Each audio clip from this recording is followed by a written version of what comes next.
Il a passé la nuit en garde à vue à Marseille. Un gardien de la paix est soupçonné d'avoir tué un jeune de 19 ans dans la nuit de mercredi à jeudi dans une épicerie du 3e arrondissement. Tout a commencé par une altercation. Le ton monte, échange de coups. Le policier finit par tirer avec son arme.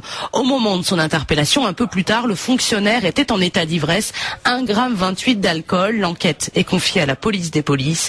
Écoutez ce témoignage exclusif ce matin sur RMC, celui du frère de la victime. Il donne sa version des faits. En fait, il est parti pour acheter quelques commissions dans une alimentation de nuit et tombé avec cet alcoolique là. Le policier, oui. Et il a dit de pas fumer à l'intérieur du magasin alors que c'était même pas son magasin. Mon petit frère il a dit non. Et après ils se sont chiffonnés. Mon petit frère il est parti tranquillement dans sa voiture et il a entendu une détonation et il a senti une brûlure au niveau de la fesse et voilà. Il partait au moment où il allait monter dans la voiture. Après voilà, il a perdu connaissance dans la voiture. J'appelle au calme et je demande que justice soit faite, c'est tout. Je suis en train de calmer les jeunes là dans le quartier qui veulent faire n'importe quoi. Ça fera que salir sa mémoire.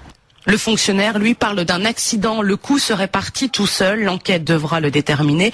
Mais un autre élément pose question ce matin. Le policier qui n'était pas en service avait-il le droit de porter son arme et d'en faire usage?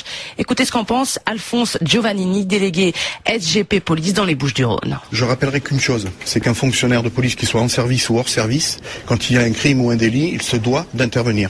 C'est dans son métier, c'est dans la déontologie. Maintenant, dans les circonstances que ça s'est passé, avait-il le droit de porter son arme? N'avait-il pas le droit de porter son arme? C'est l'enquête aussi qui va le déterminer. Ce fonctionnaire était peut-être seul à domicile. Il avait peur de le laisser pour quelques secondes à son domicile, donc il est descendu avec. Donc après, il y a eu des réactions en chaîne qui se sont produites. Il n'avait pas prévu. Oui, il n'avait pas le droit de la porter, mais il a surtout pas le droit de se la faire voler. Moi, j'ai des fonctionnaires de police qui se sont retrouvés à domicile, qui ont été cambriolés, on leur a volé leur arme.